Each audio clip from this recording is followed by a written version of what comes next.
नमस्कार दोस्तों, इंफ्राडॉक्स के एक नए एपिसोड में आपका स्वागत है। तो चलिए शुरू करते हैं।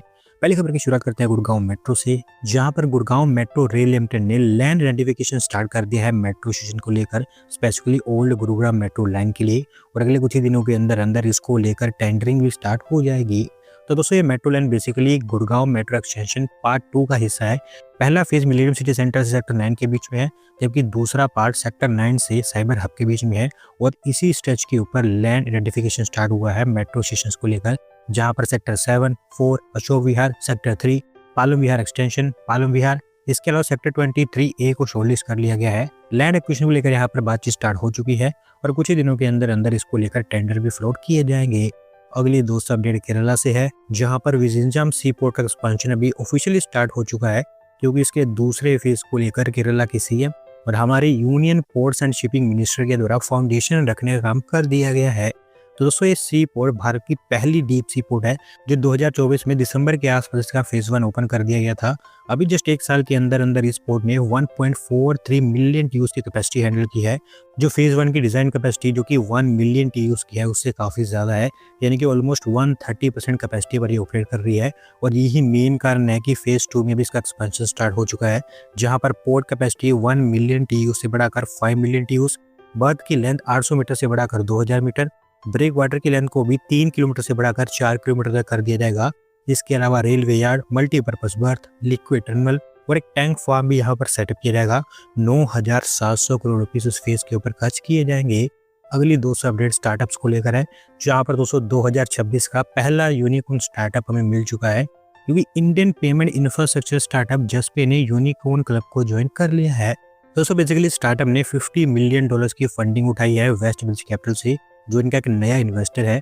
और इसके चलते इनकी वैल्यूएशन 1.2 बिलियन डॉलर्स पर पहुंच चुकी है, जो अल्टीमेटली इनको एक यूनिकॉर्न स्टार्टअप बना देता है। इस फंडिंग से पहले इनकी वैल्यूएशन 900 से $950 मिलियन के आसपास थी, और लास्ट टाइम पिछले साल अप्रैल के आसपास इन्होंने फंडिंग रेस की थी। और अभी जो नए फंड्स इन्होंने रेस किए हैं, इसका इस्तेमाल ओवरऑल एक्सपेंशन के लिए करेंगे।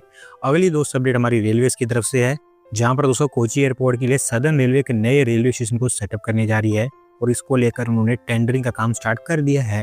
तो दोस्तों, ये रेलवे स्टेशन एक टाइप का हाल्ट स्टेशन होगा, और यूजुअली आपने हमारे देश की बहुत सारी बड़ी सिटीज जहाँ पर एयरपोर्ट्स होते हैं वहाँ पर ऐसी चीज़ देखी होगी।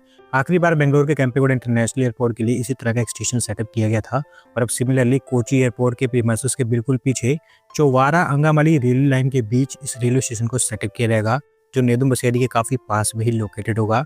और क्योंकि यहाँ पर ज़मीन काफ़ी ज़्यादा कम है, तो सिर्फ 2 प्लेटफॉर्म्स का ही एक स्टेशन यहाँ पर तैयार किया जाएगा, और 7.56 करोड़ रुपीस का खर्च आएगा इसको बनाने के लिए।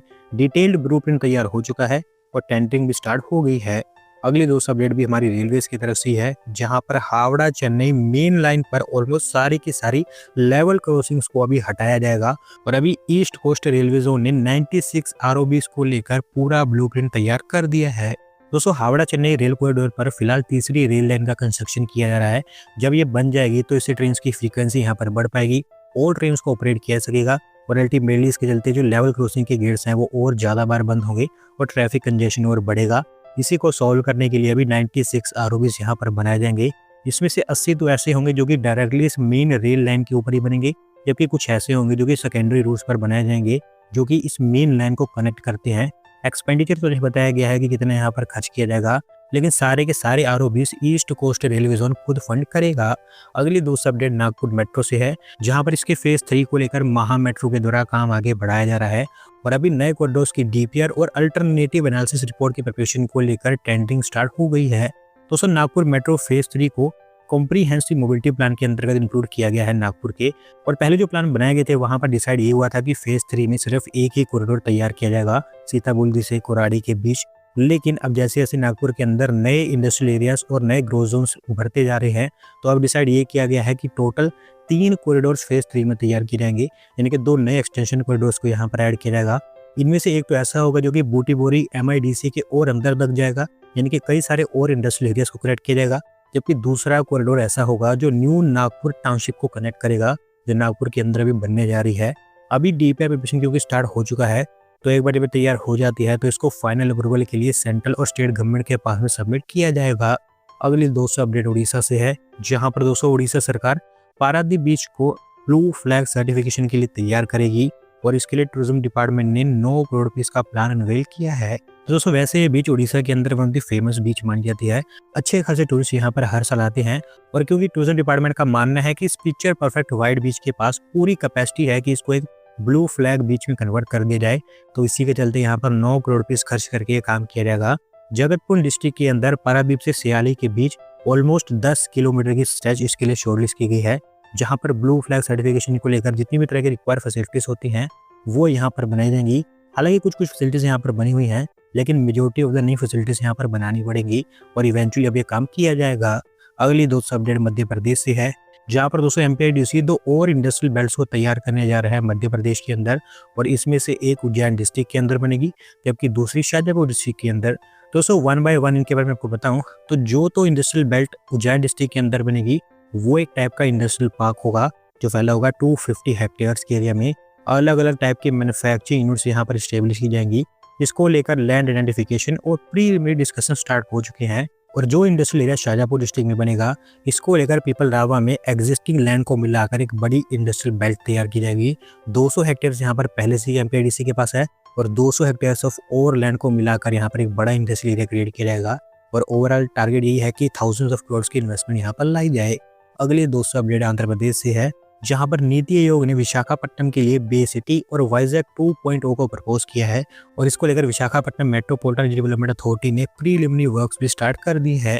तो सो बे सिटी और वाइजैक 2.0 नया इकोनॉमिक रीजन होंगे विशाखापट्टनम के अंदर, जो कि विशाखापट्टनम ग्रोथ हब इनिशिएटिव का हिस्सा है, जिसको नीति आयोग ने लोकल अथॉरिटीज के साथ में मिलकर तैयार किया है। इस तरह के प्लान बेसिकली हमारे देश की बहुत सारी सिटीज के लिए बनाए जाने हैं, लेकिन पहले फेज में वाराणसी, सूरत, मुंबई और विशाखापट्टनम, इन 4 सिटीज के लिए नीति आयोग काम कर रहा है। 3 सिटीज के ऊपर जो काम हुआ है वो अलग बात है, लेकिन इसके ऊपर अच्छा खासा काम हमें देखने को मिला है। टारगेट ये है कि 2032 तक विशाखापट्टनम इकोनॉमिक रीजन को $132 बिलियन की इकोनॉमी बना दी जाए और इसी के चलते जरूरी है कि नए ग्रोथ सेंटर्स यहाँ पर तैयार किए जाए। अभी फिलहाल विशाखापट्टनम मेट्रोपॉलिटन डेवलपमेंट अथॉरिटी और जो और लोकल अथॉरिटीज हैं वो मिलकर मुंबई मॉडल को स्टडी कर रही हैं, जहाँ पर ये देखा जा रहा है कि सिडको और एमएमआरडी जैसी जो एजेंसीज हैं वो कैसे फाइनेंशियली सेल्फ सस्टेनिंग बनी है। इसके अलावा मुंबई की लैंड मोनेटाइजेशन और लैंड कैप्चर पॉलिसीज को भी विशाखापट्टनम के अंदर कॉपी करने की बात की गई है। नई इंडस्ट्रियल सिटीज, स्लम रीडेवलपमेंट और क्लस्टर रीडेवलपमेंट को लेकर भी जो महाराष्ट्र की सब पॉलिसीज है, स्पेसिफिकली मुंबई एरिया को लेकर, उनको भी यहाँ पर कॉपी करने की बात की गई है। इसके अलावा मुंबई के बीकेसी जैसे जो बिजनेस डिस्ट्रिक्ट्स हैं उनके मॉडल को भी विशाखापट्टनम में अडॉप्ट किया जाएगा। आज की दोस्तों आखिरी अपडेट हमारी जीडीपी पर कैपिटा को लेकर है, जो लगातार अब धीरे धीरे बढ़ती हुई दिखाई दे रही है और अभी एसबीआई की रिपोर्ट के अकॉर्डिंग 2023 तक ये $4000 को क्रॉस कर जाएगी, जिससे कि Bharat upper middle income group की कैटेगरी में आ जाएगा। दोस्तों जैसे जैसे हमारी जीडीपी ग्रो करती जा रही है उसी तरह से हमारे देश के अंदर जीडीपी पर कैपिटा भी लगातार ग्रो होती जा रही है। हालांकि $4000 कुछ खास होता नहीं है, लेकिन अच्छी बात यह है कि ये ग्रो तो हो रही है। फिलहाल हमारी जीडीपी पर कैपिटा $250 के आसपास है और फिलहाल Bharat lower middle income group में आता है। लोअर इनकम ग्रुप से लोअर मिडिल इनकम ग्रुप तक आने के लिए भारत को ऑलमोस्ट 60 साल का समय लगा है, क्योंकि 2007 में हमने लोअर मिडिल इनकम ग्रुप में एंट्री करी थी और अब 2030 में यानी कि 23 सालों के अंदर अंदर हम अपर मिडिल इनकम ग्रुप में आ जाएंगे और हमारा जीडीपी पर कैपिटा $4000 को क्रॉस कर जाएगा और मोस्ट प्रोबेबली आप देखेंगे कि तब तक भारत दुनिया की 3rd लार्जेस्ट इकोनॉमी भी बन जाएगा। तो दोस्तों आज की वीडियो में बस इतना ही। अगर आप अपनी तरफ से अपडेट सबमिट करना चाहते हैं तो डिस्क्रिप्शन में दिए लिंक पर क्लिक करके सबमिट कर सकते हैं और अगर आज की वीडियो पसंद आई हो तो वीडियो को लाइक करें, चैनल को सब्सक्राइब करें। धन्यवाद वीडियो को देखने के लिए।